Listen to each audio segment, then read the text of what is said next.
parts store, and this particular rotor is going to be a captured rotor, and I actually do not have the means to change this rotor today, but I'll kind of give you an idea. I'll walk you through it in words here, what you need to do. The first thing you'll do is go ahead and we're going to come behind this rotor right here, and we've got these two, there we are, these two bolts, and they're 22 millimeters, so you're going to take a 22 millimeter socket to get that off, and we'll remove that bracket right there.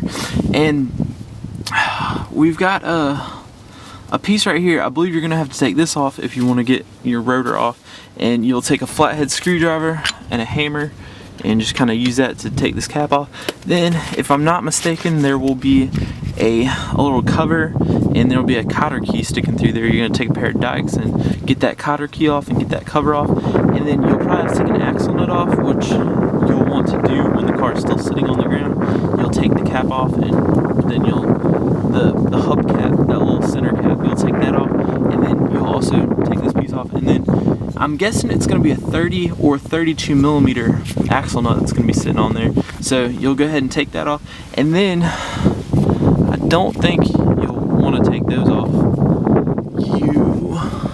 Yes, you may have to take this piece off as well. So if you're less experienced, don't try this just by my verbal instructions.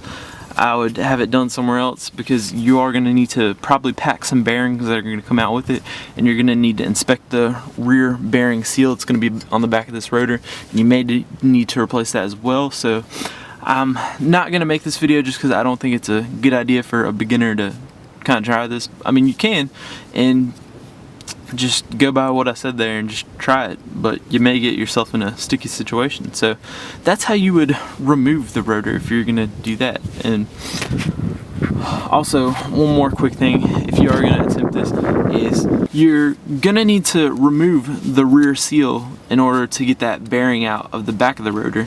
And in order to do that, what you do is you go ahead and put your axle nut back on, and then you'll go ahead and kind of pull and hit the back seal on the nut, and that'll pop the seal off. And all, again, this is just recalling from memory, so that may not necessarily be 100% what you're supposed to do. So that's just kind of giving you an idea, kind of sending you in the right direction for if you were to remove the rotor. So next, I'm going to show you what we want to do when we go to put the brake pads back on, because 90% of the time we are just going to be putting brake pads back on it. So I'll go ahead and show you that here, what you want to do when you go ahead and put the brake pads back on. Alright, so the next thing we're going to want to do when you go to put your new pads back on is you're going to want to inspect your slide pins here. And this guy, he's not moving too well. I mean, he's moving now, but we're going to go ahead and get him out of that seal right there, and we're just going to pull him out here, and we're just going to look at him, and that actually looks pretty good. He might just need to have been moved around there. I do have some new grease I could put on him, but he actually looks fine. Just make sure it's not locked up, and if it is locked up, I do have a video showing you how to unlock these guys or get them unstuck, and just search Fixbook caliper slide pin or Fixbook slide pin, and you'll find that video. And I'm also down on the bottom, you want to do the same thing, just kind of pull this guy out. And if he does kind of pull out rough, what you'll want to do is just kind of wipe him down, and then you'll apply some new high temperature brake grease on there, so it will slide nice and well. Once you've got your caliper slide pins nice and lubed up and you're making sure they're sliding well, then we'll go ahead and put the new brake pads on. Alright guys, and like I was saying, I took apart this guy's brakes because I thought there was a problem there, and we can see there's a rock right there, so maybe that's the cause of his squeal. And if you're hearing your brake squealing, you may have a similar situation, but 99% of the time it is going to be the wear indicator down there on the brake pad, and you're just going to need to change the brake pad. So I did find what I think is the issue, and it's probably that right there. So I'm just going to go ahead and take a flathead screwdriver. This isn't my flathead screwdriver, but I'll just kind of wedge that rock out of there, and that'll fix his little squealing problem. Alright guys, so now we're just going to take what would be your new pads here, and I'm just going to dab a little bit of this brake grease on here, this high temperature brake grease, if there's any left, which there should be. Yeah, there we go. So I'm just going to dab that on both sides. And we're just gonna set your brake pads back in there. And these little clips, they just kind of spring back. So just gonna set them in there like that. And then you're gonna do the same with the other side. But first, I wanna go over here and we're gonna look at your caliper bracket, or just your caliper. And I'm gonna wanna show you here how to compress these pistons back. You're gonna need those to be compressed back for your new brake pads, because the old ones are gonna have the pistons out here and you're gonna wanna stick them all the way back in there. So what you would do is you're gonna take your old pad right here, and I'm gonna grab a C-clamp and we're gonna compress the piston back. Alright, and I've got my C-clamp here, and basically what you do is you get your C-clamp all lined up to go on here, and you're gonna wanna do this on both sides. I'm not actually gonna do it because I'm not gonna tear up his old pad, which is just fine, but you're gonna want to go ahead and just kind of spin this and compress that side in, and then you'd back off and then come to the other side, because this one has 2 pistons. So you're just gonna do that until both of the pistons are flush back with this caliper housing. Alright, and once you've got your pistons compressed all the way back, we're just gonna go ahead and take that and set it right like that. So you've got your new pads, we've got our caliper sitting down there. Now we're just gonna grab those caliper bolts, and I've got my caliper bolt here. I'm just gonna kind of get them started right in there. And you're gonna wanna make sure the slide pin is positioned like that, like I've got it right there. And we'll just go ahead and run that caliper bolt right in there. And then I'm gonna grab my other one, reach down here at the bottom. Again, make sure your slide pin is in that position that it needs to be in. And I will go ahead and get him started as well. Now we'll just take our ratchet and 14mm socket and just make sure we get them all the way in there. And hopefully this slide pin piece here doesn't slide too much on us, or turn rather. But it shouldn't, because I think the caliper housing is made in such a way that it won't.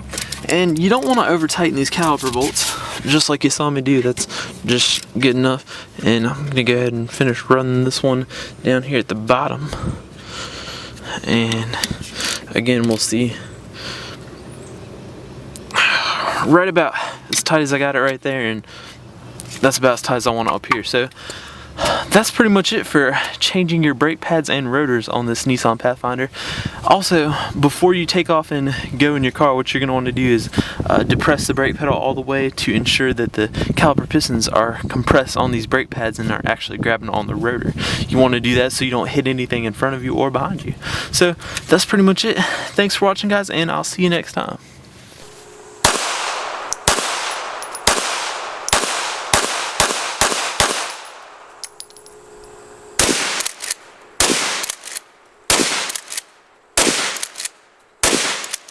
Thanks for watching, guys, and don't forget to subscribe so you can catch all my new videos, which publish Mondays and Fridays at 9 a.m. Pacific Time, 10 a.m. Mountain Time, 11 a.m. Central Time, 12 p.m. Eastern Time, and I will see you then.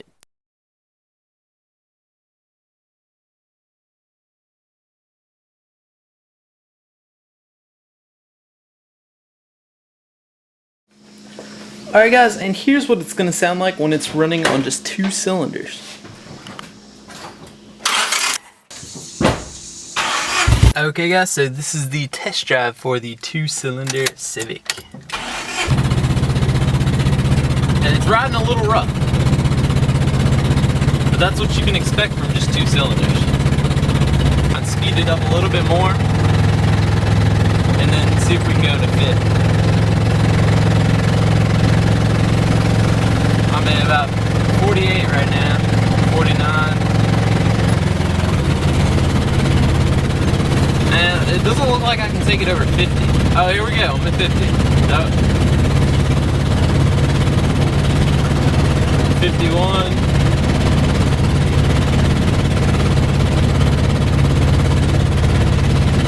Well, it looks like that's about as good as I'm going to do, is get up to 50 miles an hour. So apparently we can't do a highway driving with just 2 cylinders. We'd have to choose a 3-cylinder option if you want to travel on highways. Alright, guys, so here I am one last time. We're going to try and get it back up to speed here. I'm going to try and do it a little bit faster this time. We're already up to 20.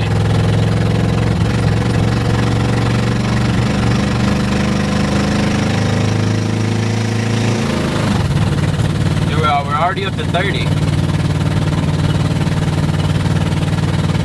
I mean, there's a price to pay for good gas mileage.